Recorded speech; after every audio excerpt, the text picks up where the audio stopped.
పశ్చిమ బెంగాల్ ముఖ్యమంత్రి తృణమూల్ కాంగ్రెస్ అధినేత్రి అయిన మమతా బెనర్జీ తీవ్రంగా గాయపడ్డారు. ఈ మేరకు తృణమూల్ కాంగ్రెస్ తన అధికారిక ట్విట్టర్ ఎక్స్ హ్యాండిల్ ద్వారా ఈ విషయం తెలియజేశారు.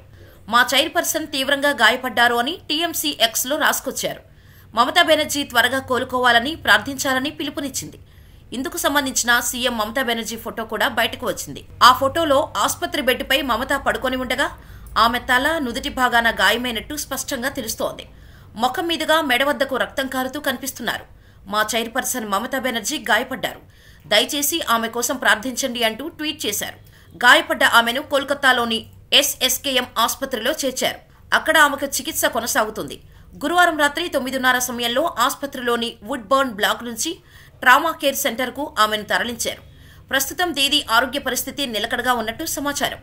అయితే సీఎం మమతా బెనర్జీ ఇంట్లో వ్యాయామం చేస్తుండగా కింద పడిపోయినట్టు కొన్ని వార్తలు రాగా, మమతా బెనర్జీ గురువారం కాళీఘాట్లోని తన ఇంట్లో ప్రమాదవశాత్తు జారిపడటంతో గాయమైంది అని కొన్ని వార్తలు హల్చల్ చేస్తున్నాయి.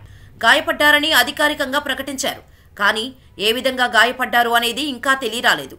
కాగా ఈ ఏడాది జనవరిలోనూ కారు ప్రమాదంలో మమతా తలకు స్వల్ప గాయమైంది. బర్ధమాన్ నుంచి కోల్కతాకు తిరిగి వస్తుండగా ఆమె కాన్వాయ్కు ఎదురుగా మరో వాహనం రావడంతో దాన్ని తప్పించేందుకు డ్రైవర్ కారుకు బ్రేకులు వేశాడు. దీంతో ముందు సీట్లో కూర్చున్న సీఎం విండ్షీల్డ్ కు ఢీకొనడంతో తలకు స్వల్ప గాయమైంది. వరుస ప్రమాదాలు జరగడంతో సీఎం మమతా బెనర్జీ చుట్టూ ఏం జరుగుతుందోనని ఆమె అభిమానులు ఆందోళన వ్యక్తం చేస్తున్నారు. విషయం తెలుసుకున్న పలువురు ఆమె త్వరగా కోలుకోవాలని ప్రార్థిస్తున్నారు. ముఖ్యమంత్రి మమతా బెనర్జీ వీలైనంత త్వరగా కోలుకోవాలని ఆకాంక్షిస్తున్నట్టు బీజేపీ రాష్ట్ర అధ్యక్షుడు సుకాంతా మజుందార్ ట్వీట్ చేశారు.